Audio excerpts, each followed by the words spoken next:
مانيش عاوز امشي في سكة ربنا نهائي.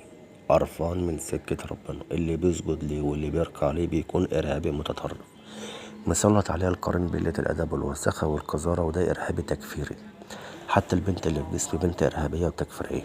غير من كده انا عامل برنامج علاج بقالي 161 يوم، وحابسين برضك الطاقة السلبية في قلب جسمي.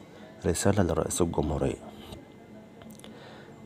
رسالة لرئيس الجمهورية، رسالة لسيدنا محمد في القبر بتاعه: انت انضف من ربنا، لان ربنا طلع ارهابي تكفيري بيبتلي الناس بالانتحار والوسواس الارهابي الديني والمثلية الجنسية والحاجات المقرفة دي، وبيبتلي الناس بالارهاب في قلب البيوت والمشاكل وقلة الادب والوساخة على الفطار.